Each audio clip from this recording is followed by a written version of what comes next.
नमस्कार मित्रांनो, मी गौतम वावळ माझ्या यूट्यूब चॅनलवर आपणा सर्वांचं अगदी मनापासून हार्दिक स्वागत करतो. मित्रांनो, आजचं आपलं कॅप्शन आहे योगदान काय, आणि मी त्याला क्वेश्चन मार्क दिलाय. मित्रांनो, जसं तुम्हाला वाटेल की मी हा प्रश्न विचारतोय तसा हा प्रश्न कोणीतरी विचारतंय, आणि तो का विचारतोय त्याला कारण काही घडलेली आहे, आणि ती घटना पुण्यातली आहे. मग ही जर कारण घडलेली असेल तर तो माणूस नेमकं असं का विचारतोय, त्याच्या मागची पार्श्वभूमी काय आहे, आणि तो कोण आहे असा प्रश्न विचारणारा, की योगदान काय, ते आपण प्रथम ऐकूया. नाही नाही, योगदान काही नाही त्यांचा. पुन्हा मी माझ्या गोष्टीवर ठाम आहे. काही योगदान नाही. गाणं म्हणण्यापलीकडे काही योगदान नाही. त्याने ऑटोग्राफचे पैसे घ्यावे सहीसाठी, त्यांच्याकडून काय योगदानांची हे करायचे? कुठला योगदान दिलाय त्यांनी? गाणं म्हटलं म्हणजे योगदान नव्हे.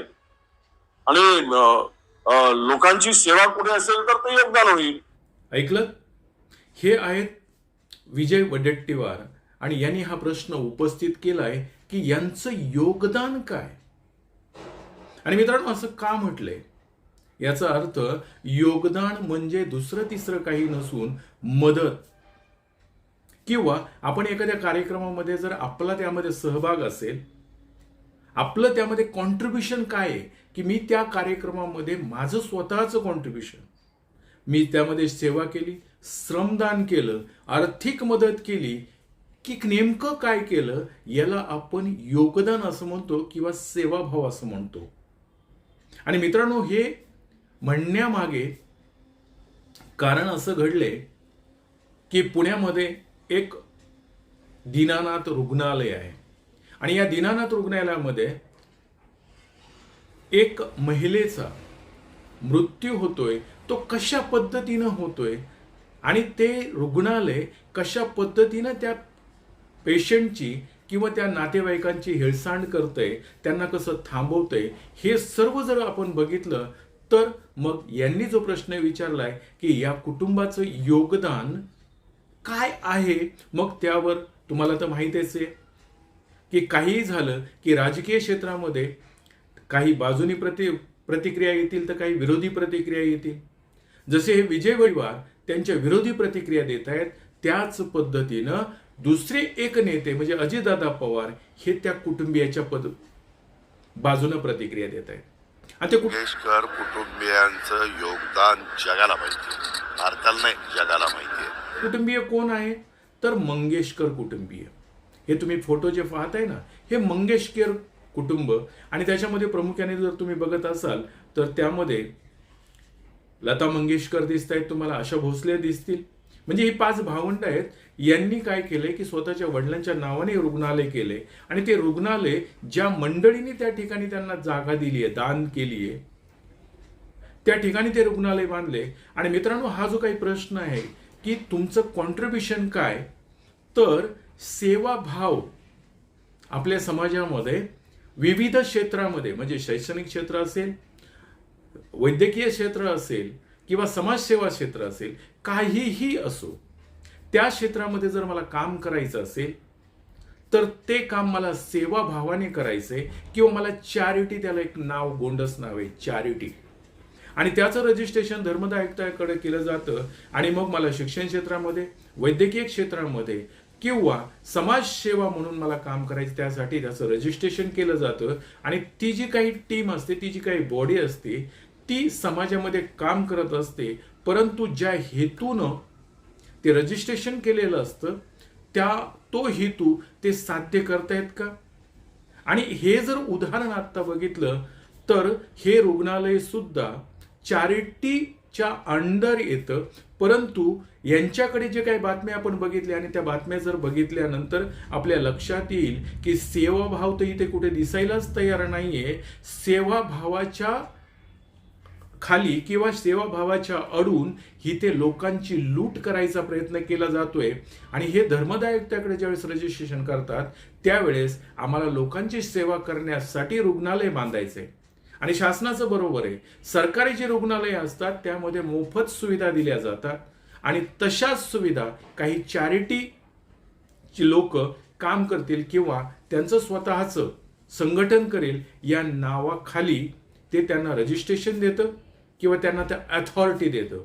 परंतु हा जर सगळा प्रकार बघितला तर मित्रांनो असं लक्षात येतं की ही खरंच चॅरिटी किंवा सेवाभावाने ही सेवा करतायत का? तर बिलकुल असं वाटत नाही. आणि सेवाभावी संस्था किंवा सेवाभाव किंवा लोकांसाठी काम करणं म्हणजे तरी काय? उदाहरण जर बघायचं झालं मित्रांनो तर आपल्याला सुरुवातीपासून जर बघायचं तर महाराष्ट्रामध्ये आपल्याला जो सेवाभाव किंवा जे लोकांसाठी काम करणारे की ज्या लोकांनी योगदान दिलंय या महाराष्ट्रासाठी देशासाठी त्यांचं प्रामुख्यानं जर नाव घ्यायचं झालं तर आपल्याला सर्वसामान्य दलित गरीब कुटुंबांना न्याय देण्याचं काम, शिक्षणाचं काम सुरुवात जर कुणी केलं असेल, मुलींसाठी शिक्षणाची सुविधा बंद होती, ती बंद असलेली सुविधा चालू करण्याचं काम जर कुणी केलं असेल तर ते महात्मा ज्योतिराव फुलेंनी सुरुवात केली. हे त्यांचं योगदान आहे समाजाप्रती, लोकांप्रती. त्याच्यानंतर जर बघितलं तर शाहू महाराजांनी आरक्षण लोकांना दिलं पाहिजे. जे गरीब आहेत, जे मागे राहतात, त्यांना जर प्रवाहात आणायचं असेल तर त्यांना सोयी सवलती दिल्या पाहिजेत. म्हणून आपण आरक्षणाचे जनक म्हणून शाहू महाराजांना म्हणतो. आणि त्यानंतर संविधानाच्या माध्यमातून बाबासाहेब आंबेडकरांनी या भारत देशाला संविधान दिलं की त्यांचं या देशाच्या प्रति कॉन्ट्रीब्युशन आहे, म्हणजे योगदान आहे. आणि त्यांनी हा सेवाभाव केलेला आहे. आणि आता जर बघायचं झालं तर मित्रांनो अब्दुल कलाम हे राष्ट्रपती राहिलेले आहेत. त्याचबरोबर या माणसाला मिसाईल मॅन असं म्हटलं जातं कारण त्या माणसाने आपली जी काही अवकाश म्हणतो आपण क्षेपणास्त्र बनवायचं काम या माणसाने केलं. टेक्नॉलॉजी ती आणली. ते त्यांचं कॉन्ट्रीब्युशन आहे या ठिकाणी. दुसरं जर चालू उदाहरण बघितलं तर त्याच्या अगोदर इंदिरा गांधींचं बघूया. इंदिरा गांधींनी या देशाला एका वेगळ्या मार्गाने जडणघडण करण्याचं काम केलं. त्याच्या अगोदर जर बघितलं पंडित नेहरूंनी पंचशील करार केला, पंचशील तत्व अवलंबण्याचा प्रयत्न या देशामध्ये केला आणि देशाची जडणघडण करण्याचा प्रयत्न केला. महात्मा गांधींचं जर उदाहरण घ्यायचं झालं आपण तर महात्मा गांधींनी इंग्रज सरकार या ठिकाणी असताना देशामधील तमाम लोकांमध्ये देशभक्ती जागवण्याचं काम केलं. ते त्या माणसाचं कॉन्ट्रीब्युशन आहे या देशाप्रती. राजीव गांधीचं उदाहरण जर घ्यायचं झालं तर राजीव गांधी जसे पंतप्रधान झाले, इंदिरा गांधी गेल्यानंतर आपल्या हातात जो मोबाईल आहे ना आता, ज्याला टेलिकम्युनिकेशन म्हटलं जातं, ते राजीव गांधींच्या काळामध्ये या देशाला मिळालं. हे त्या माणसाचं कॉन्ट्रीब्युशन आहे या देशासाठी. आणि हे सांगण्याचा उद्देश आजचा जो विषय आहे आपला, त्याला योगदान काय, स्वतःचं कॉन्ट्रीब्युशन किंवा माझ्या पिरियडमध्ये, माझ्या काळामध्ये मी लोकांप्रती, देशाप्रती, समाजाप्रती केलेलं चांगलं काम काय, वाईट काम सांगायचं नाही, चांगलं काम काय, त्याला आपण चॅरिटी, सेवाभाव म्हणू किंवा समाजाप्रती, लोकांप्रती माझं असलेलं कॉन्ट्रीब्युशन म्हणूया. ह्या जर गोष्टी बघितल्या तर मग हे जे काही आयुक्त कडे यांची नोंदणी केली जाते आणि आम्हाला लोकांची सेवा करायची, रुग्णांची सेवा करायची म्हटलं जातं. आणि मित्रांनो हे जर बघितलं तर मग हे जे काही आता मीडियामध्ये आपण बघितलं तर हे मीडियामध्ये चाललेलं मग काय आहे? सुप्रिया सुळेंनी तर सांगितलं की काहीही झालं तरी त्याची चौकशी झाली पाहिजे पूर्ण. काय म्हणतायत ऐका. की या महाराष्ट्रातल्या कुठल्याही लेखीवर हा दिवस येऊ नये याच्यासाठी मी इथे आलेलो. आणि जो काही सीसीटीव्ही वगैरे ज्या काही गोष्टी आहेत त्या पारदर्शकपणे महाराष्ट्राला कळल्या पाहिजे की काय नक्की त्या दिवशी झालं, काय पद्धतीने झालं. आणि एक SOP त्या सगळ्या हॉस्पिटल्सला महाराष्ट्र सरकारने दिली पाहिजे. त्यानंतर जर आपण बघितलं तर राज्य महिला आयोगाच्या अध्यक्षा जे आहेत, या राज्य महिला आयोगाच्या अध्यक्षा रुपालीताई चाकणकर या काय म्हणतायत. पेशंटची एंट्री हॉस्पिटलमध्ये दिसतीये. 2:30 वाजता पेशंट हॉस्पिटलमधून बाहेर पडलाय. तब्बल 5.5 तास पेशंट हॉस्पिटलमध्ये असताना पेशंटला खूप मोठ्या प्रमाणात रक्तस्राव होत असताना सुद्धा कोणतेही प्राथमिक उपचार हॉस्पिटलकडून झालेले नाही. डॉक्टरांनी पेशंटच्या नातेवाईकांना सांगितलं की तुमच्याकडे जे काही औषध असेल, हा रक्तस्राव होऊ नये म्हणून यासाठी तुमच्याकडेच काही औषधं असतील किंवा तुमच्या जवळचे जे काही टॅबलेट असतील ते घ्या आणि तुम्ही तुमच्या पद्धतीने पेशंटवरती उपचार करा. यामध्ये 5.5 तासामध्ये हॉस्पिटलने कुठेही पेशंटवर उपचार केले नाहीत, सहकार्य केले नाही. साहजिकच आहे, 5.5 तासाचा कालावधी हा रुग्णाला कोणत्याही पद्धतीची प्राथमिक उपचार सुद्धा मिळालेला नाही. ती जबाबदारी रुग्णालयाची होती. त्याच्यामुळे रुग्णालयाने हलगर्जीपणा केलेला आहे, मगरुरीपणा केलेला आहे रुग्णालय पेशंटची ट्रीटमेंट सुरू असताना. कारण की पेशंट या अगोदर एकदा येऊन गेलेला होता, त्यांची ट्रीटमेंट चालू होती. फॉलोअपसाठी 2 तारखेला परत बोलवलं होतं, पण अतिशय रक्तस्राव होत असल्यामुळे 28 तारखेला गेलेल्या रुग्णाला उपचार करणं गरजेचं असताना सुद्धा रुग्णालयामधून त्यांच्यावर उपचार झालेले नाही. त्याच्यामुळे यामध्ये रुग्णालय दोषी आहे. त्यानंतर आता तुमच्या लक्षात येईल की मग जर एवढं घडत असेल तर मग या रुग्णालयात नेमकं झालं काय. तर ही जी काही बातमी आहे मीडियामधली, चॅनलची बातमी आहे, ही तुम्ही बातमी आहे का म्हणजे तुमच्या लक्षात येईल की नेमकं त्या ठिकाणी घडलं काय. तर 2 बाळांचा जन्म झालेला आहे. यानंतर प्रकृती खालावल्यामुळे तनिषा यांना मणिपाल हॉस्पिटलमध्ये हलवलं आणि उपचारादरम्यान तनिषा यांचा मृत्यू झालाय. आणि हे सर्व जर घडत असेल तर मग चॅरिटी किंवा सेवाभाव म्हणून जे रुग्णालय उभी केली जातात ती जनतेला लुटण्यासाठी किंवा स्वतःचा धंदा चालू करण्यासाठी, स्वतःचा पैसा उभा करण्यासाठी किंवा जनतेची लूट करण्यासाठी केली जात आहेत का. आणि मग याला जोडून जे काही क्रियाप्रतिक्रिया समाजामध्ये उमटल्या, काही या रुग्णालयाच्या बाजूने उमटल्या, काही रुग्णालयाच्या विरोधी उमटल्या, आणि मग हे होत असताना समाजामध्ये असंतोष निर्माण झाला.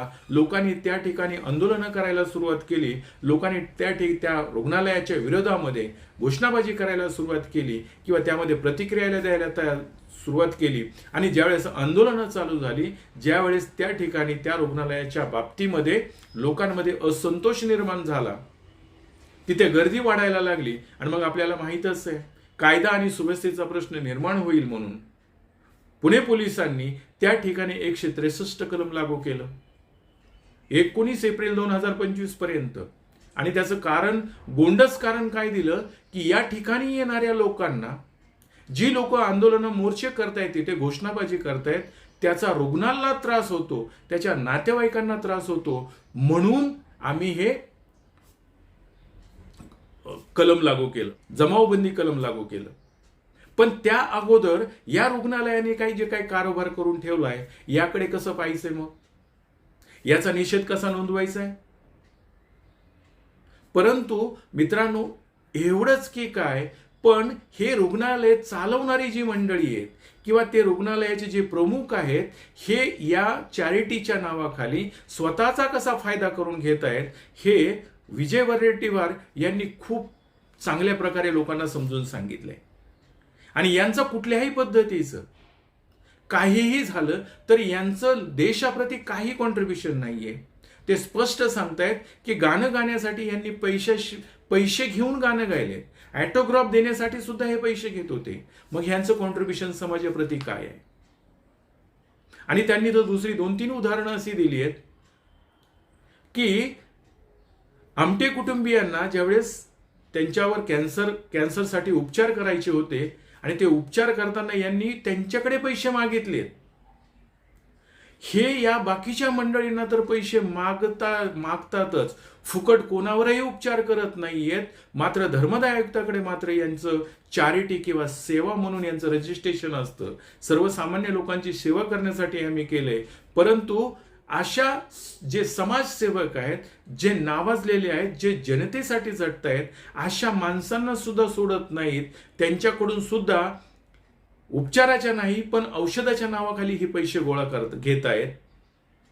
म्हणून विजय वडेट्टीवार दुसऱ्यांदा ते सांगतायत की विदर्भामध्ये साहित्य संमेलन झालं, त्या ठिकाणी येण्यासाठी सुद्धा यांनी पैसे मागितले. नागपूरला मोठं कार्यक्रम होता, त्या ठिकाणी तर 22 लाख यांनी मागितले.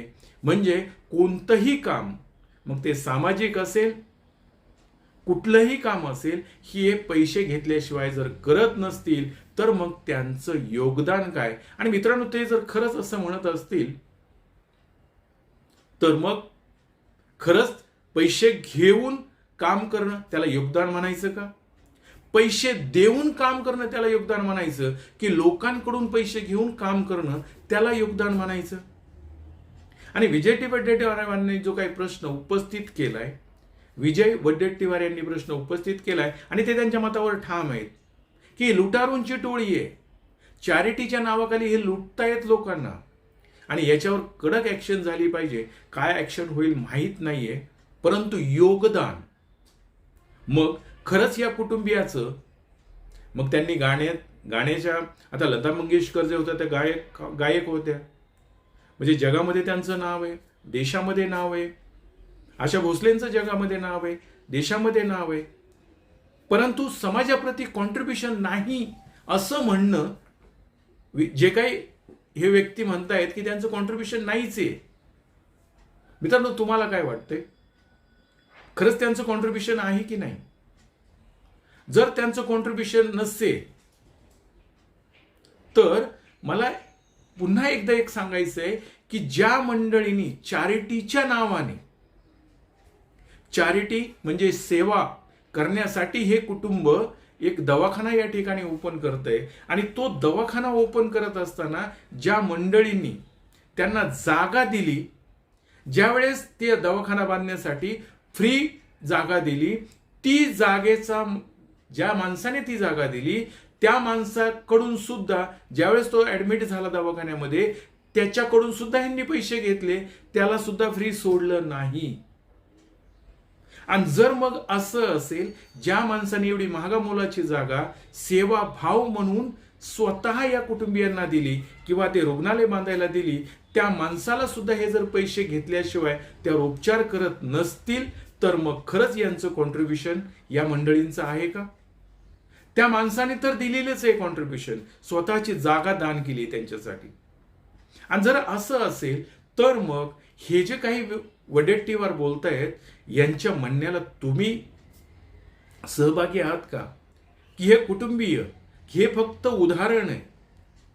या देशामध्ये, या महाराष्ट्रामध्ये असे चॅरिटीवर चालणारी खूप मोठी दवाखाने आहेत, तुमचे देवालय असतील, त्या ट्रस्टी असतात, त्या ट्रस्टी सुद्धा हेच गडबडी चाललेले असतात. भावनिक मुद्दा, देवाचा मुद्दा हा भावनिक मुद्दा आहे. त्या ठिकाणी दर्शनाला जायचं असेल तर जो भाविक दर्शनाला जातो त्याला काही लोकांना पास दिले जातात, म्हणजे पैसे दिले की तुम्हाला फटकन दर्शन मिळतं, अन्यथा तुम्हाला रांगेत उभं राहावं लागतं. मग याला काय म्हणायचं? आणि ते सुद्धा धर्मदाय आयुक्ताच्या अंडर येतं आणि ते सेवाभावी भावनेतून उभं केले असं म्हटलं जातं. पण त्या ठिकाणी जर धंदा होत असेल तर मग याला त्यांचं कॉन्ट्रीब्युशन किंवा त्या मंडळीचं काही कॉन्ट्रीब्युशन आहे का? आणि हा जो काही आजचा मुद्दा उपस्थित झालाय की मंगेशकर कुटुंबियाचं काही कॉन्ट्रीब्युशन याच्यामध्ये दिसतच नाहीये, हे त्यांच्या मुद्द्यावर ते ठाम आहे. मित्रांनो, त्यांच्या मुद्द्यावर ते ठाम असतील, पण तुम्हाला काय वाटतंय?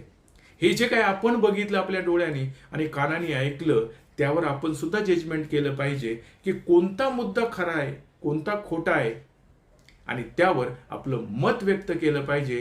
की जसं मी आता तुम्हाला सांगितलंय त्यावर तुम्ही तुमचं मत व्यक्त करा. एवढं बोलतो आणि थांबतो. धन्यवाद.